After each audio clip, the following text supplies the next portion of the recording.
सुखा सद्धम्मदेशना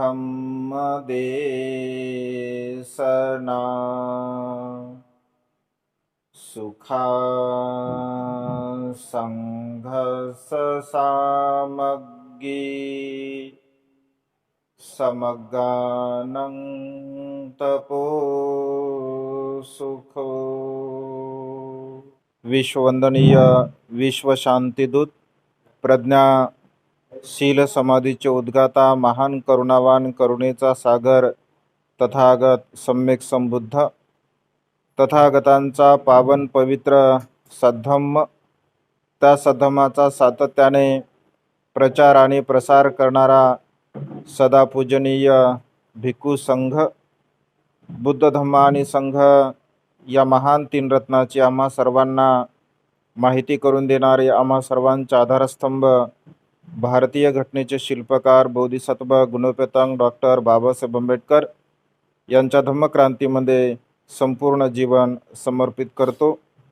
आज या मंगलमय प्रसंगी, या वर्षावासाच्या पवित्र अशा कालखंडामध्ये अबगड परिवार आणि खंडारी परिवारांच्या विनंतीस मान देऊन या ठिकाणी पूजनीय भिक्खू संघ आपणा सर्वांच्या हितासाठी, सुखासाठी आणि कल्याणासाठी धम्मदेशना देण्यासाठी उपस्थित आहे। या निमित्ताने आपणा सर्वांचे परिचित असणारे पूजनीय भदंत सूर्यकीर्तीजी आणि नव्याने आपल्याकडे आलेले पूजनीय भंते धम्मदीपजी व सर्व श्रद्धासंपन्न उपासक उपासिका आपणा सर्वांच्या प्रती अनंत अनंत मंगलकामना, मंगलमैत्री भावना व्यक्त करतो। त्याचप्रमाणे प्युरिटी ऑफ माइंड या यूट्यूब चॅनलच्या द्वारा सातत्याने धम्मदेशना श्रवण करणारे सर्वच श्रद्धासंपन्न उपासक उपासिका यांच्याही प्रती अनंत अनंत मंगलकामना, मंगलमैत्री भावना व्यक्त करतो व आपणा सर्वांच्या हितासाठी, सुखासाठी आणि कल्याणासाठी तथागतांच्या श्रेष्ठ धम्मदेशनेला आज या मंगलमय प्रसंगी, या वर्षावासाच्या पवित्र अशा कालखंडामध्ये अकोला या शहरामध्ये प्रोग्रामच्या निमित्ताने आले असताना नेहमीच भिक्खू संघ श्रद्धाच्या विशेष रूपाने बुद्ध धम्म संघाच्या प्रती तिच्या मनामध्ये अनंत आणि दृढ अशी श्रद्धा आहे आणि कदाचित तिच्या श्रद्धा बलाने किंवा आपण संपूर्ण परिवाराच्या श्रद्धा बलाने सातत्याने आपल्याकडे भिक्खू संघाचं येणं असतं आणि भिक्खू संघाची अत्यंत प्रसन्न चित्ताने आपण सेवा करता आणि त्या सेवेचं फळसुद्धा आपल्याला सातत्याने प्राप्त होत असते। कारण जसे आपण कुशल कर्म करतो, पुण्यकर्म करतो, त्या पुण्यकर्माचं फळ यही पश्चिको भगवंताचा धम्म आहे, तात्काळ क्षणी आपल्याला ते फळ प्राप्त होत असते आणि त्यामुळे सातत्याने भिक्खू संघ आपल्याकडे येत असतो। ही आपल्या कुशल कर्माची, पुण्यकर्माची, आपल्या श्रद्धेची एक जमेची बाजू आहे। आपल्या परिसरामध्ये राहणारे पूज्य भंते सूर्यकीर्तीजी हे सुद्धा सातत्याने आपल्याकडे येत असतात आणि अकोला जिल्ह्यातील, शहरातील सुद्धा अनेक भिक्षू आपल्याकडे येत असतात। भगवंताच्या काळामध्ये असे अनेक उदाहरण आपल्याला पाहायला मिळतात की भगवंताने वेळोवेळी उपासकांच्या श्रद्धेला अनुसरून उपासकांचं जीवन सुखाच्या मार्गाकडे जाण्यासाठी भगवंताने प्रसंगाला अनुसरून अनेक प्रकारचे उपदेश दिले आहेत। तसं भिक्खू संघ असेल किंवा पर्सनली एखादा भिक्षू असेल तर सातत्याने कुणाच्या घरी का जातो किंवा एखाद्या विहारामध्ये का जातो, तर भगवंताच्या काळापासून जर आपण थोडं साहित्याचं वाचन केलं असेल, चिंतन केलं असेल, मनन केलं असेल तर भगवंत श्रावस्तीमध्ये 25 म्हणजे श्रावस्ती या शहरामध्ये भगवंताने 25 वर्षावास केले। त्यापैकी 19 वर्षावास भगवंताने अनाथपिंडक निर्मित जेतवन विहारामध्ये केलेला आहे।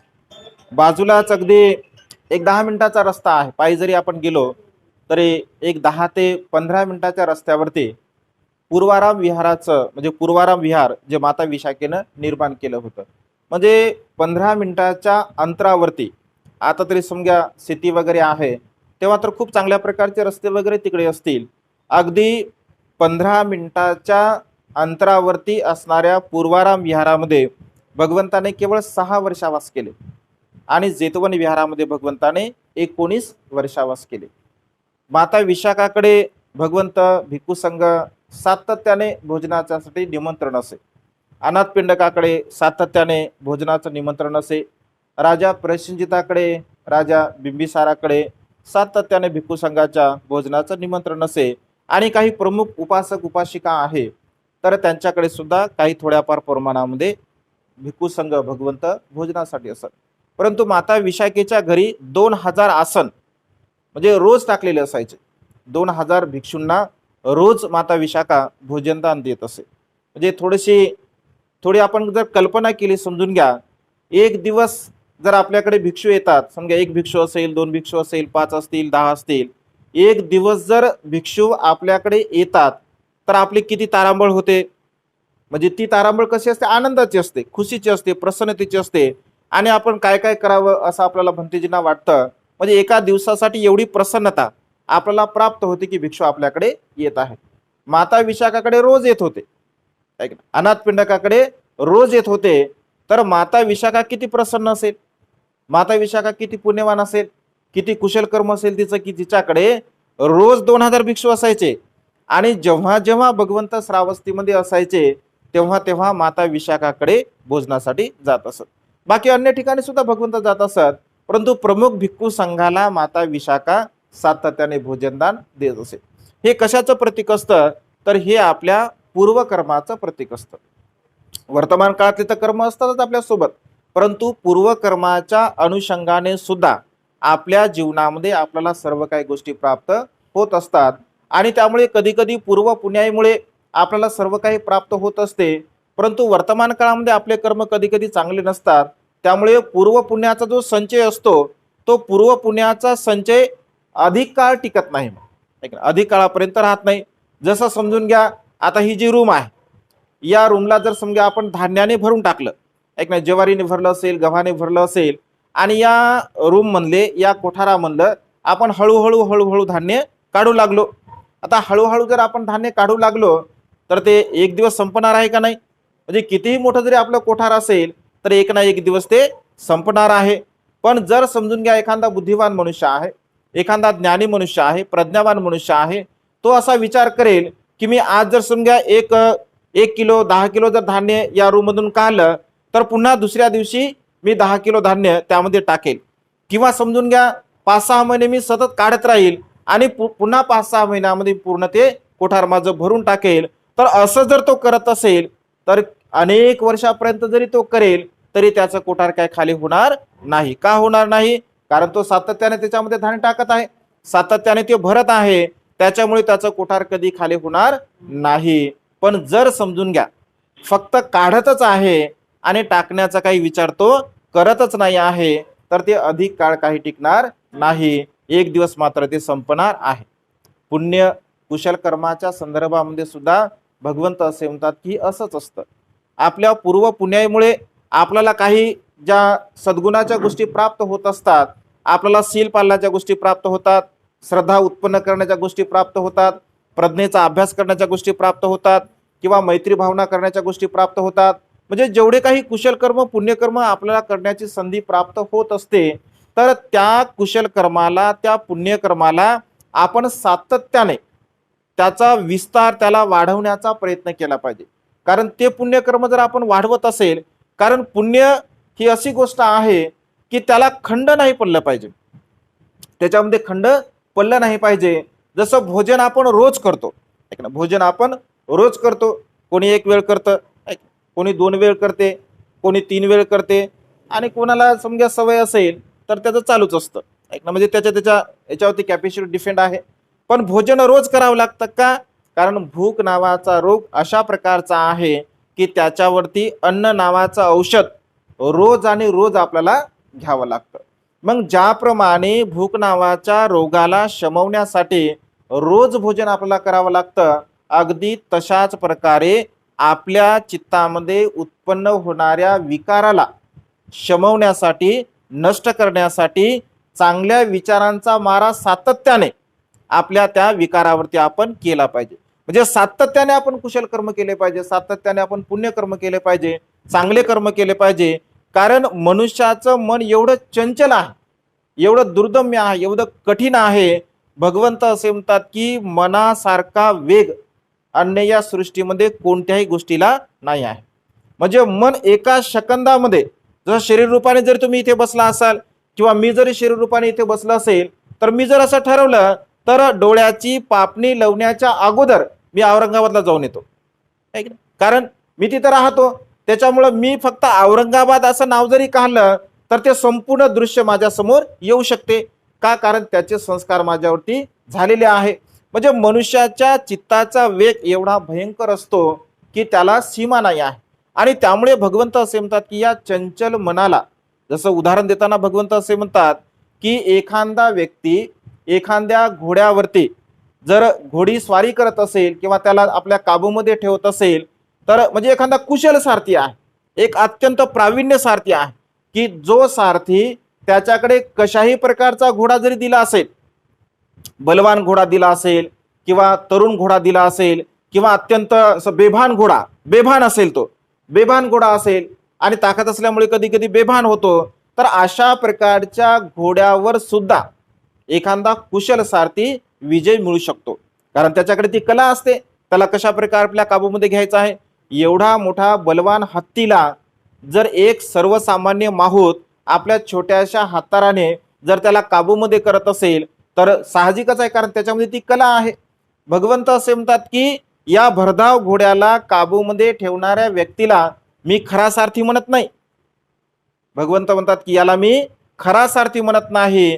जो मनुष्य आपल्या भरकटलेल्या मनाला जर आपल्या काबूमध्ये ठेवत असेल तर त्याला मी खरा सारथी म्हणतो. कारण भरकटलेल्या मनासारखा वेग अन्य कुठल्याही प्रकारच्या प्राण्याला नाही आहे. आणि त्यामुळे आपल्या मनावरती विजय मिळवणे, आपल्या मनावरती ताबा मिळवणे फार कठीण गोष्ट आहे. आणि जेव्हा जेव्हा आपण कुशल कर्म करतो, पुण्यकर्म करतो, चांगले कर्म करतो, तेव्हा तेव्हा अशा प्रकारचे अकुशल विचार आपल्या चित्तामध्ये उत्पन्न होत असतात, ज्याला बौद्ध साहित्यामध्ये मार असं म्हटलं आहे. माराची सेना सातत्याने आपल्या चित्तामध्ये उत्पन्न होत असते.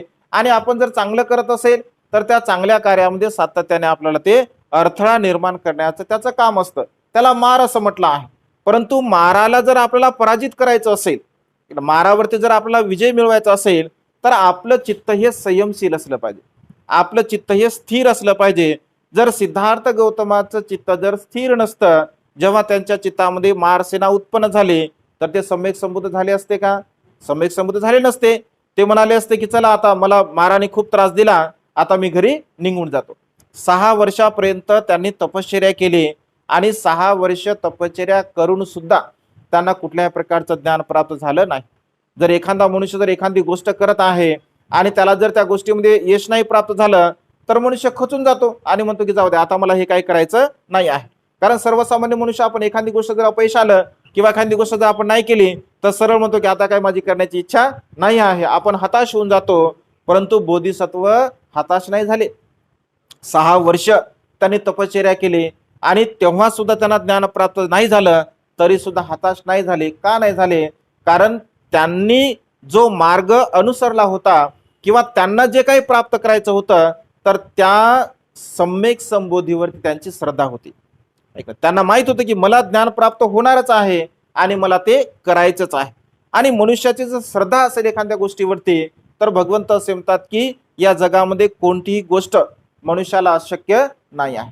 प्रत्येक गोष्ट मनुष्य यशस्वीपणे करू शकतो जर आपल्या चित्तामध्ये श्रद्धा भाव असेल आणि तशा प्रकारचे प्रयत्न जर आपण करत असेल तर कोणतीही गोष्ट आपण आपल्या जीवनामध्ये प्राप्त करू शकतो. आणि त्यामुळे सातत्याने आपल्या मनाला संयमित ठेवून आपण कुशल कर्म पुण्यकर्म करण्याचा प्रयत्न केला पाहिजे. आणि हे जे कुशल कर्म पुण्यकर्म करतो आपण, तर हे एका दिवसाचे नसतात, हे 2 दिवसाचे नसतात, एका महिन्याचे नसतात, वर्षभराचे नसतात.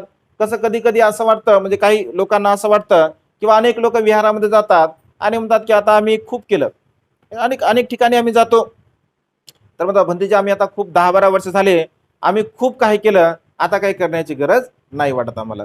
म्हणजे काय? म्हणजे 10 वर्ष केलं म्हणजे तुम्ही काय दुःखमुक्त झाले का? किंवा 10 वर्ष केलं म्हणजे संपलं असं आहे का? तसं नसतं.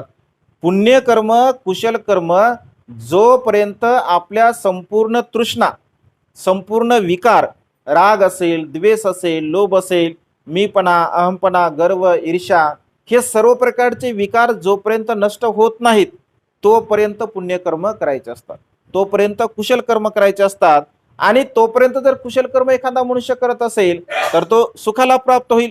कारण प्रवाहामध्ये भगवंत असे म्हणतात की एखाद्या नदीचा प्रवाह जर वेगवान आहे आणि त्या वेगवान प्रवाहामध्ये एखादा मनुष्य पैलतीरी जाण्यासाठी नदीमध्ये उडी घेत आहे आणि नदीमध्ये उडी घेतल्यानंतर तो त्या नदीच्या मध्य किनाऱ्यामध्ये आला आणि तो म्हणाला की बस झाले, आता मी प्रयत्न केले, आता काय मी पोहत नाही, तर काय होईल त्याचं?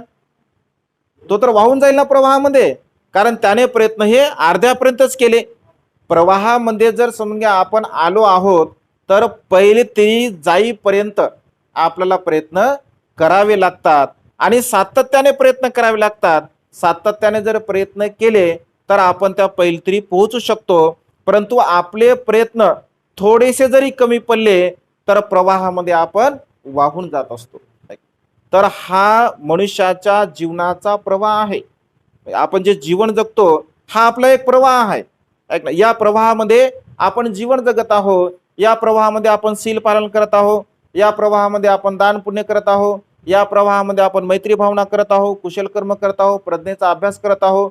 परंतु या प्रवाहामध्ये आपल्याला जीवन जगत असताना सोबत आपल्या रागही आहे, सोबत आपल्या द्वेषही आहे, सोबत आपल्या मोह आहे, मीपणा आहे, अहमपणा आहे, गर्व आहे, ईर्ष्या आहे, हे विकार सुद्धा सोबत आहेत. ऐक ना, शीलही सोबत आहे, सदाचार सोबत आहे, मैत्री सोबत आहे, करुणा सोबत आहे, प्रज्ञा सोबत आहे. पण या सोबत सोबत राग सुद्धा आहे, द्वेष सुद्धा आहे, मोह सुद्धा आहे. तर या विकाराच्या प्रवाहाला आपल्याला दाबायचा आहे आणि या शील प्रवाहाने, प्रज्ञा प्रवाहाने, मैत्री प्रवाहाने, दान प्रवाहाने आपल्याला यावरती विजय मिळवायचा आहे. तरच आपल्या जीवनामध्ये आपण यशस्वीता प्राप्त करू शकतो. आणि त्यामुळे सातत्याने आपण मनुष्यभूमीमध्ये जन्मास आलो आहोत तर भगवंत असे म्हणतात की कुशल कर्म आपण सातत्याने आपल्या जीवनामध्ये करण्याचा प्रयत्न केला पाहिजे. अनाथ पिंडकाला भगवंत वारंवार उपदेश करत होते की अनाथ पिंडका, तुझ्या जीवनामध्ये जे तू सुख प्राप्त करत आहे किंवा तुला जे काही वैभव प्राप्त झाला आहे हे तुझ्या कुशल कर्मामुळे आहे, तुझ्या पुण्यकर्मामुळे आहे. आणि त्यामुळे तू सातत्याने मैत्री धर्माचं आचरण केलं पाहिजे, तू सातत्याने दान धर्माचं आचरण केलं पाहिजे, तू सातत्याने शील धर्माचं आचरण केलं पाहिजे, तू सातत्याने श्रद्धायुक्त धर्माचं आचरण केलं पाहिजे, तू सातत्याने प्रज्ञायुक्त धर्माचं आचरण केलं पाहिजे, ज्याला पुण्य धर्म असं भगवंतांनी म्हटलं आहे. श्रद्धेला भगवंतांनी पुण्य धर्म असं म्हटलं आहे. श्रद्धाय लोकस्मी दुर्लभो असं भगवंतांनी म्हटलं आहे. म्हणजे श्रद्धा आपल्या चित्तामध्ये उत्पन्न होणे ही दुर्लभ गोष्ट आहे. श्रद्धा उत्पन्न होणे साधी आणि सोपी गोष्ट नाही आहे. श्रद्धा आणि अंधश्रद्धा या दोन बाजू आहेत. अंधश्रद्धेने अनेक लोक जीवन जगणारे आहेत. अनेक लोक, जसं काल त्या ताईने उदाहरण दिलं, जसं की अनेक लोक आजही समजा जे काय बाबासाहेबांनी सांगितलं बा देवी देवतांचं आपण आचरण करू नये, तर अनेक लोक तशा प्रकारचं आजही आचरण करतात. आपल्या घरामध्ये गणपती बसवत असतील, आपल्या घरामध्ये देवी बसवत असतील किंवा अन्य प्रकारचे उपास तपास करत असतील, आजही लोक करतात. कारण अंधश्रद्धेच्या मार्गाकडे जाणाऱ्या लोकांची संख्या अधिक स्वरूपामध्ये आहे. कारण लोकांना सोपं पाहिजे. चमत्कार को नमस्कार करने वाले लोक आहे की असं, चमत्कार असेल तर नमस्कार आहे असं जुने लोक म्हणायचे. चमत्कार दाखवा मग आपोआप नमस्कार आपल्याला मिळत असतो. परंतु चमत्काराने सुख प्राप्त होत नाही, चमत्काराने मनुष्य जीवनामध्ये पुण्य प्राप्त होत नाही.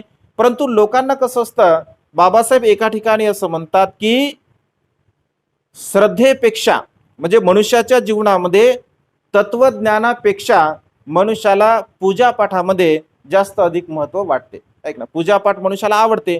का आवडते? कारण पूजापाठ करणं सोपं आहे.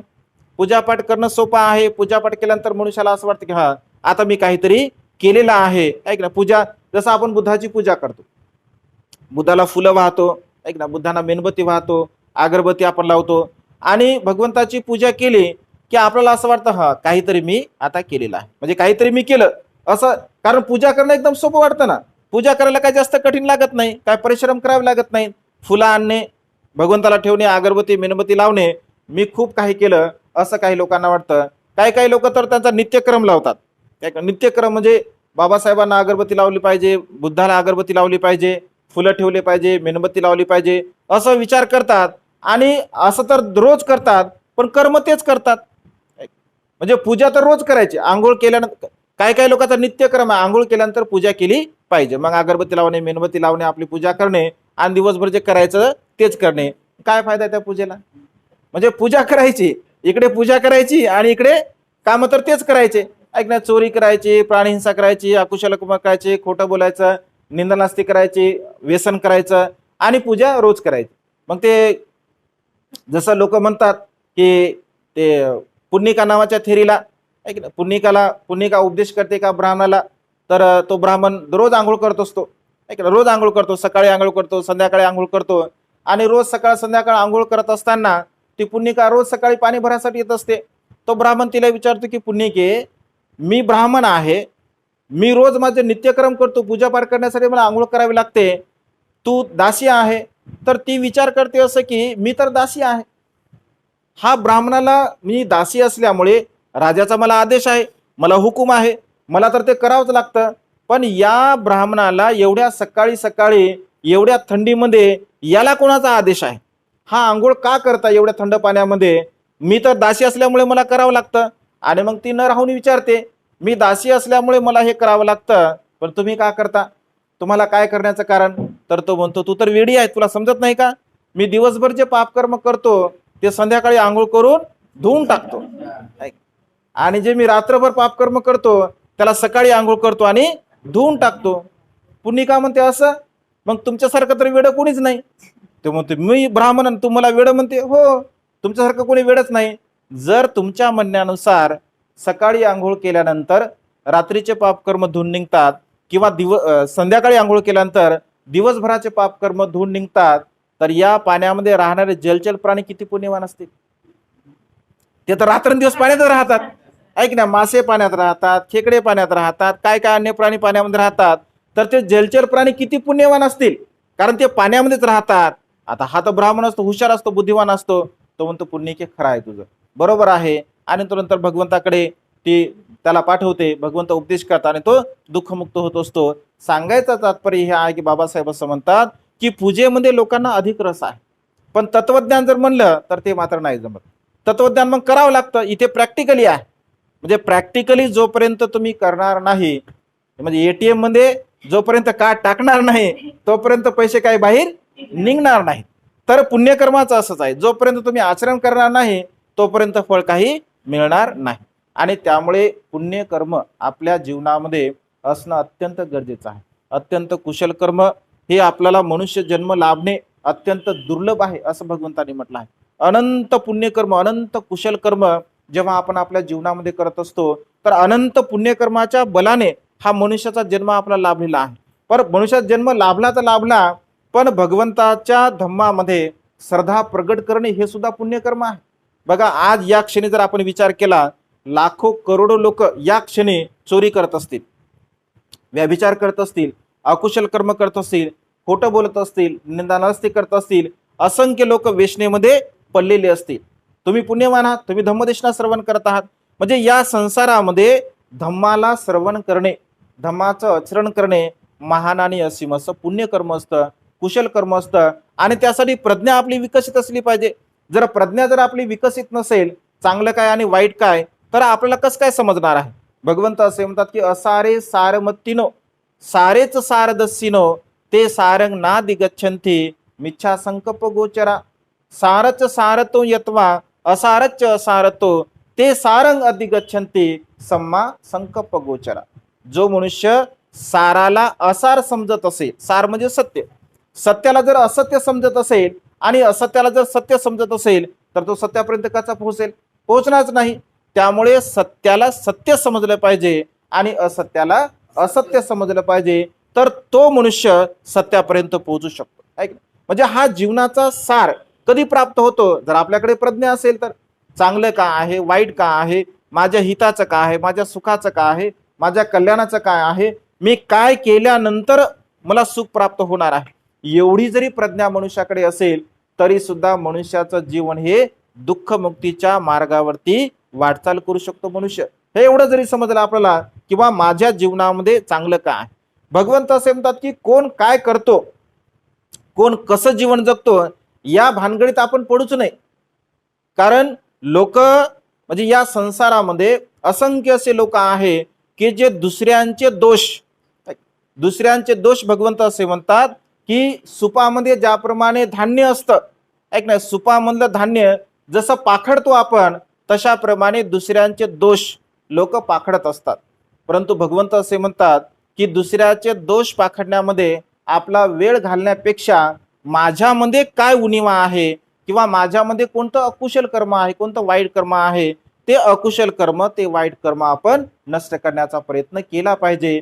कारण आपलं जीवन हे फार अनमोल आहे, आपल्याला फार अल्प आयुष्य आहे. आपण 60-70 वर्षाचं जर आयुष्य आपण विचार केला, बघा मनुष्याचं आयुमान हळूहळू कमी होत आहे. भगवंताच्या काळामध्ये सरासरी मनुष्याचं आयुमान 120 वर्षाचं होतं. आज जर आपण विचार केला तर सरासरी आयुमान 60 वर्षाचं आहे. म्हणजे आता या पिढीमध्ये जे मुलं जन्मली आहेत तर 60 वर्षापेक्षा अधिक ते जगू शकणार नाही आहे. 60 वर्षाचं त्यांचं आयुष्य आहे. मग 60 वर्षामध्ये जर आपण कॅल्क्युलेशन केलं जीवनाचं किंवा आपलं 60-70 वर्षाचं जर आपण कॅल्क्युलेशन केलं जीवनाचं तर 6 तास आपले झोपण्यामध्ये जातात, कोणाचे 8-8 तास जातात, कोणाचे 10-10 तास जातात. आता मोबाईलमुळे तो भाग वेगळा आहे की 2-3 घंटे माणूस झोपतो, म्हणजे जास्त काही झोपत नाही. कारण मोबाईल लगेच सकाळी वाजते, रात्रभर माणूस मोबाईल पाहते, सकाळी वाजते की लगेच उठते, त्याच्यामुळे झोप कमी झाली. जर 6 घंटे समजा आपली झोपेमध्ये गेले, 6 घंटे झोपेमध्ये गेले, झोपल्यानंतर आपले कामं करण्यामध्ये गेले. जर एखादा मनुष्य जर जॉब करत असेल तर तो जर 10ला जॉबला जात असेल तर संध्याकाळी 6-7 वाजेपर्यंत त्याचा जॉब असतो, म्हणजे त्याचे 7-8-10 घंटे जॉबमध्ये गेले. पुन्हा तो घरी आला, घरी परिवारामध्ये राहिला, ऐक ना, जेवण खाऊन केलं, झोपी गेला. स्वतःसाठी कधी दिला वेळ? स्वतःसाठी कधी वेळ मिळालाच नाही आहे. म्हणजे स्वतःसाठी चिंतन करणे, मनन करणे, ऐक ना, थोडंफार चांगल्या कुशल कर्मामध्ये धम्मश्रवण करणे, हा वेळ कुणासाठी आहे किंवा हा वेळ त्याला कुठे भेटला आहे? भगवंत असे म्हणतात की तुमच्या जीवनासाठी, तुमच्या कुशल कर्मासाठी, पुण्यकर्मासाठी किमान तुम्ही अर्धा तास काढला पाहिजे, किमान तुम्ही 1 तास काढला पाहिजे. म्हणजे किमान रोज आणि रोज हा 1 तासाचा वेळ माझा आहे आणि तो केवळ माझ्यासाठीच आहे, अशा प्रकारचा विचार आपण केला पाहिजे. त्यामध्ये थोडंफार 5-10 मिनिटापर्यंत ध्यान साधना आपण केली पाहिजे. शील पालन करण्याचा आपण प्रयत्न केला पाहिजे. बुद्ध गुणांचं, धम्मगुणांचं, संघगुणांचं आपण स्मरण केलं पाहिजे. बुद्धवाणी श्रवण करण्यामध्ये आपला वेळ घालवला पाहिजे. म्हणजे किमान 1 तासभर, 1.5 तासभर, 2 तासभर दिवसातून आपण स्वतःसाठी दिले पाहिजे. कारण भगवंत असे म्हणतात की थोकंग थोकंग पुण्य करोते, थोडे थोडे कुशल कर्म, थोडे थोडे पुण्यकर्म आपण आपल्या जीवनामध्ये केले पाहिजे. कारण आपण म्हणतो ना, थेंबा थेंबाने तळ साचतं, आहे की नाही? थोड्या थोड्या गोष्टीने तळ साचतं. अगदी पुण्यकर्म तसंच आहे. एकदाच पुण्यकर्म मनुष्य करू शकत नाही. मी जर असं म्हटलं की एकदाच मला कुशल कर्म करायचं आहे, एकदाच 10-20 कोटी दान देऊन टाकतो, लगे 1 दिवसात शील पालन करतो, लगे दुःखमुक्त होतो, असं आहे का? असं नाही आहे.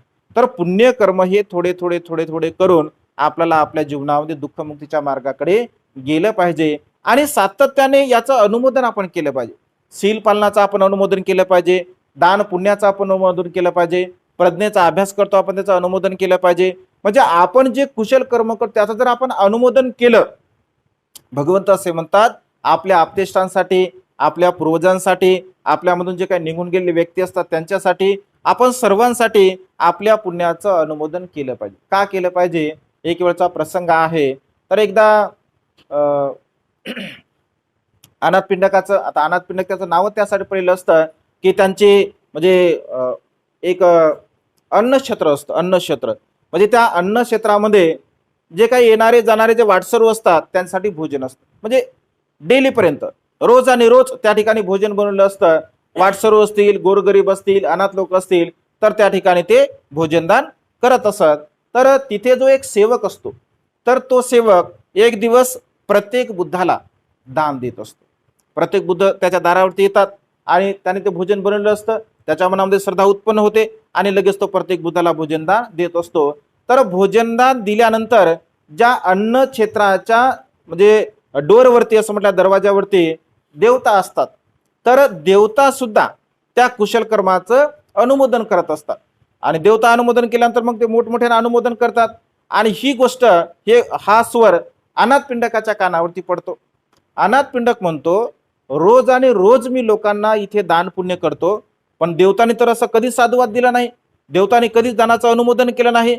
मग तो त्या सेवकाला विचारतो की आज काय झालं, देवता अनुमोदन करत आहेत. तर तो म्हणतो की महाराज आज मी एका प्रत्येक बुद्धाला भोजनदान दिलं आहे.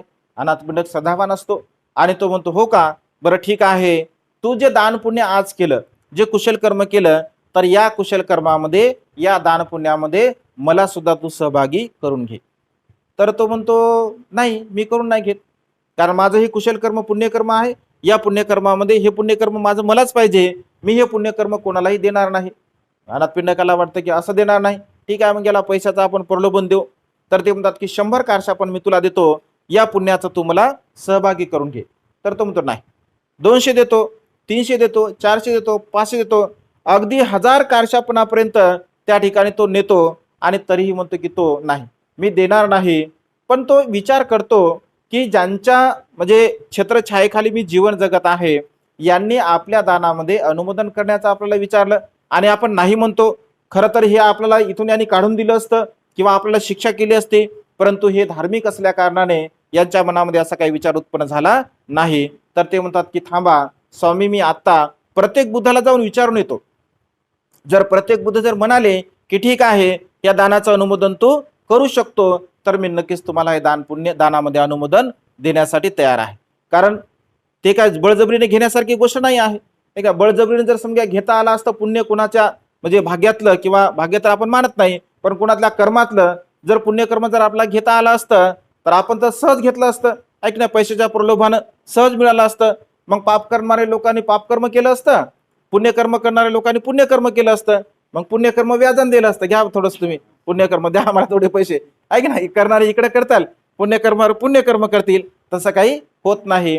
आणि तो जातो प्रत्येक बुद्धाला म्हणतो की भगवान, अशा अशा पद्धतीने माझे स्वामी मला या दानाच्या पुण्यामध्ये अनुमोदन करतायत. भगवान मी कसं करू? तर भगवंत असे म्हणतात की हो, तू या दानामध्ये, तुझ्या पुण्यामध्ये तू कुणाला सुद्धा सहभागी करून घेऊ शकतो. जर तू या दानामध्ये जर सहभागी करून घेतलं, तर मग तो विचारतो मग माझं पुण्य कमी तर नाही होणार? मी हे पुण्य यांना देत आहे, तर माझं पुण्य कमी तर होणार नाही?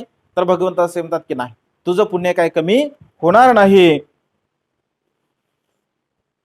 आता तो तर म्हणजे अज्ञानी असतो, अडाणी असतो, त्याला काय ते एवढा काय हुशार नसतो, बुद्धिवान नसतो. तर भगवंत मग त्याला उपमा देतात. कधी कधी काही काही गोष्टी उपमेने, दृष्टांताने लवकर समजतात. भगवंत असे म्हणतात की समजून घे, एक नगर आहे, ज्या नगरामध्ये 100 घरं आहे आणि त्या 100 घरामधील एका घरी फक्त दिवा पेटलेला आहे, म्हणजे दिवा प्रज्वलित आहे. आणि त्या 99 घरामध्ये पूर्णपणे अंधकार आहे, काळोख आहे. मग एका घरी दिवा पेटलेला आहे आणि त्या व्यक्तीने असं ठरवलं की माझ्या दिव्याच्या आधाराने मी 99 घरातील दिवा सुद्धा प्रज्वलित करू शकतो. तर मला सांग, म्हणजे पहिल्या दिव्याचा जो प्रकाश आहे तर तो कमी होईल का? होणारच नाही. त्याचा जो आहे तो राहणारच आहे. परंतु त्या दिव्यामुळे बाकीचे 99 दिवे लावल्यामुळे प्रकाश मात्र अधिक होणार आहे. कारण 99 दिवे पुन्हा पेटले, 100 दिवे झाले. आता एका दिव्याचा प्रकाश आणि 100 दिव्याचा प्रकाश याच्यामध्ये जर जमीन आसमानचा फरक आहे. तर भगवंत असे म्हणतात की अगदी अशाच प्रकारे तुझं पुण्य तर तुझ्या जाग्यावरच आहे, ते पुण्य तुला प्राप्त होणारच आहे. परंतु या पुण्यामध्ये जर तू अधिक तुझ्या जे काय आप्तेष्ट आहेत, नातेवाईक आहेत, मित्रमंडळी आहे, या पुण्यामध्ये जर तू त्यांना सहभागी करून घेतलं, तर तुझं पुण्य हे द्विगुणित होणार आहे, त्याची अधिक वाढ होणार आहे. आणि तो प्रसन्न चित्ताने जातो आणि त्यांना म्हणतो की स्वामी, माझं जे पुण्य आहे या पुण्यामध्ये अर्धा भागीदार, अर्धा हिस्सा या पुण्यामध्ये मी तुम्हाला देणार आहे. हे अर्ध पुण्य मी तुम्हाला अर्पण करत आहे. तेव्हा अनाथपिंडक त्यांना साधुवाद देतो आणि त्यांना म्हणतो की हे 1000 कारशा पण तू घे. तर तो म्हणतो पुण्य मी विकत नाही दिलं, हे जे पुण्य आहे ते विकत नाही दिलं, मी माझ्या प्रसन्न चित्ताने हे तुम्हाला पुण्य दिलं. अनाथपिंडक म्हणतो हे पुण्य मी सुद्धा विकत घेत नाही, मी सुद्धा प्रसन्न चित्ताने तुला त्या ठिकाणी हे 1000 कारशा पण बक्षीस म्हणून देतो. म्हणजे पुण्य तर द्विगुणित झालंच झालं, परंतु भौतिक रूपाने 1000 कारशापणाचा लाभ सुद्धा त्याला झाला. म्हणजे या संसारामध्ये भगवंत असे म्हणतात की कुशल कर्म, पुण्यकर्म आपण त्याचं अनुमोदन केलं पाहिजे. त्याचं अनुमोदन जर आपण करत असेल तर आपल्या जीवनामध्ये अनंत अनंत पुण्यकर्म, कुशल कर्म आपण प्राप्त करू शकतो. आणि त्यामुळे सातत्याने आपण सदा सर्व काळ शील पालन केलं पाहिजे.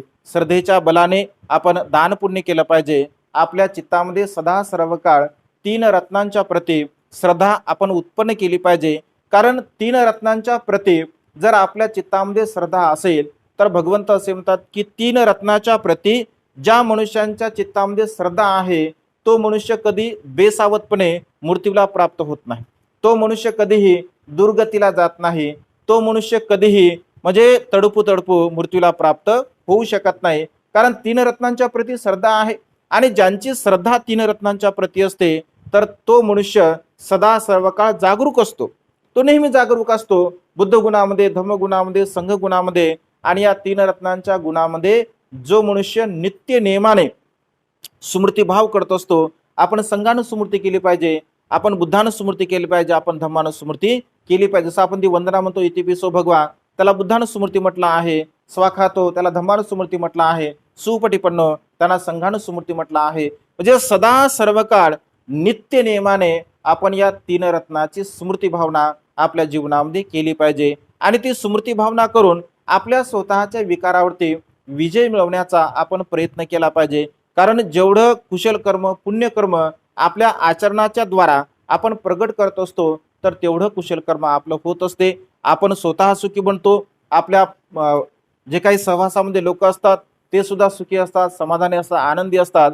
आणि त्यामुळे सातत्याने आपल्या जीवनामध्ये हा कुशल कर्माचा जो संचय आहे, हा कुशल कर्माची जी आपल्या जीवनात जी प्रगती आहे तर ती अधिक आपण वाढवण्याचा प्रयत्न केला पाहिजे. आणि त्यामुळे सातत्याने श्रद्धा नित्यनेमाने भिक्खू संघाच्या प्रती तिची श्रद्धा व्यक्त करते.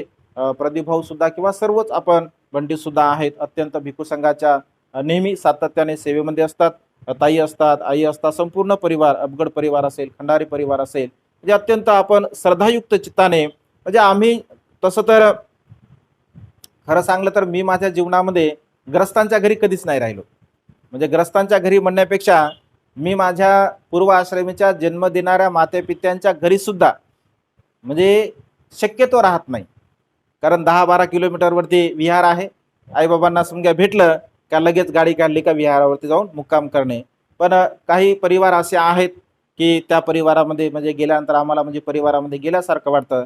जसं आम्ही दौंडला जात असतो, आमचे जाधव परिवार आहे, तिथे गेल्यानंतर आम्हाला असं नेहमी प्रसन्न वाटते, म्हणजे आनंद वाटतो किंवा परिवारामध्ये गेल्यासारखं वाटतं. जसं मुंबईला सुद्धा म्हणजे काही ठिकाणी असे अनेक परिवार आहे, नागपूरला गजबी परिवार आहेत. तर काही परिवार असे असतात तर हे जे आपले म्हणजे काय म्हणू आपण त्याला जे संबंध असतात, जे रिलेशन असतात तर ते अनंत पुण्यकर्मामुळे किंवा पूर्वजन्माचे सुद्धा ते रिलेशन असतात. कारण या संसारामध्ये पूर्वकर्माशिवाय काहीही आपल्याला प्राप्त होत नाही असं भगवंतांनी म्हटलं आहे. आपल्या सहवासामध्ये जे लोक येत असतात ते लोक आपले कधी ना कधी आपल्या सहवासामध्ये आपले अपतिष्ठ म्हणून, आपले नातेवाईक म्हणून, आपले मित्रमंडळी म्हणून म्हणजे काही ना काही रिलेशन आपले असतात. आणि त्यामुळे ते रिलेशन जसं आपण वेव्ज म्हणजे खेचले जातात तशा पद्धतीने कुशल कर्माचे, पुण्यकर्माचे ते वेव्ज असतात. आणि त्यामुळे या पूर्वकर्माला आणि वर्तमान कर्माला आपण सातत्याने जाणलं पाहिजे, आपण समजून घेतलं पाहिजे. आणि हा कर्माचा जो संचय आहे आपण सातत्याने वाढवण्याचा प्रयत्न केला पाहिजे. तर निश्चितपणे आपण श्रद्धावान आहात. अधिक त्रिरत्नांच्या प्रती हा श्रद्धाभाव आपण प्रगट केला पाहिजे. आणि हा श्रद्धाभाव, ही श्रद्धा आपल्या जीवनातील सर्व प्रकारच्या विकारांना नष्ट करण्यासाठी सहाय्यक ठरली पाहिजे. अशा प्रकारचे सातत्याने आपण प्रयत्न करावे. आजच्या या मंगलमय प्रसंगी अबगड परिवार असेल, खंडारी परिवार असेल, आपण संपूर्ण श्रद्धा संपन्न उपासक उपासिका आपणा सर्वांच्या प्रती अनंत मंगलकामना करतो, मंगलमैत्री व्यक्त करतो. तुम्हा सर्वांना तुमच्या जीवनामध्ये आयुष्य, वर्ण, सुख आणि बल प्राप्त हो. आपणा सर्वांच्या इच्छित आणि पार्चित मनोकामना ढगातून मुक्त झालेल्या शीतल चंद्रमाप्रमाणे पूर्णत्वात जाऊ. अशा प्रकारची मंगलमय आणि उदात्त कामना या ठिकाणी व्यक्त करून वेळेच्या अभावी ही छोटीशी धम्मदेशना संपन्न करतो. सर्वांचं मंगल हो, सर्वांचं कल्याण हो, सर्वांना दीर्घायुष्य लाभ.